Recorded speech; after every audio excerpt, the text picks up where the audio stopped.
Inclusive, ambitious, decisive और action oriented होगी।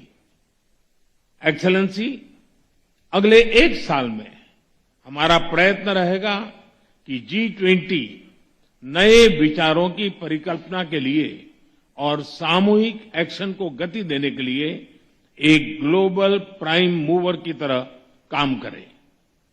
प्राकृतिक संसाधनों पर ओनरशिप का भाव आज संघर्ष को जन्म दे रहा है और पर्यावरण की दुर्दशा का मुख्य कारण बना है। प्लेनेट के सुरक्षित भविष्य के लिए ट्रस्टीशिप का भाव ही समाधान है। इसमें लाइफ यानी लाइफस्टाइल फॉर एनवायरमेंट अभियान एक बड़ा योगदान दे सकता है। इसका उद्देश्य सस्टेनेबल लाइफस्टाइल को एक जन आंदोलन बनाना है।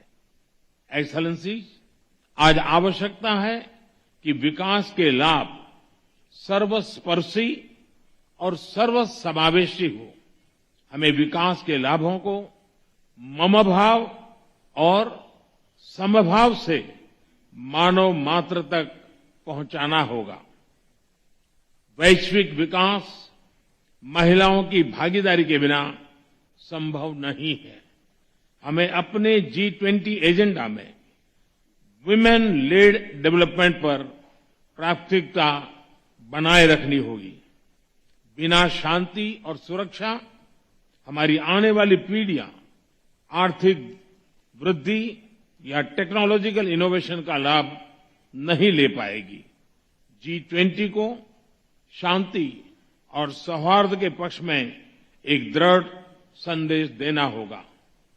यह सभी प्राथमिकताएं भारत की G20 अध्यक्षता की theme one earth, one family, one future में पूर्ण रूप से समाहित है।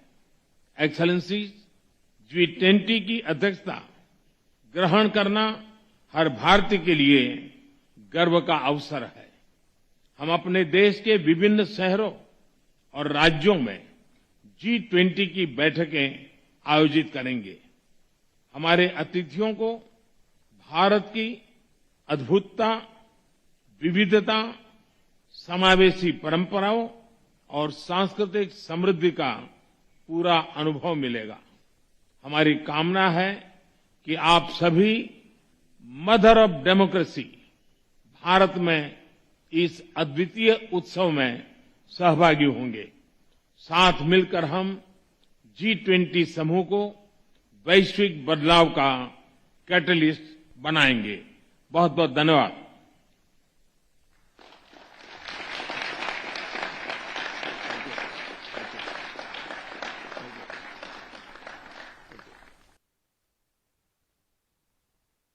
मिल गई है और भारत को उन्होंने मदर ऑफ डेमोक्रेसी कहा है। साथ ही उन्होंने ये भी बताया कि अलग अलग राज्यों में समिट का आयोजन किया जाएगा, बैठकें की जाएंगी और उसमें कई मुद्दों पर चर्चा होगी, चाहे वो सुरक्षा का मुद्दा हो, स्वास्थ्य का मुद्दा हो या फिर जलवायु परिवर्तन का मुद्दा हो।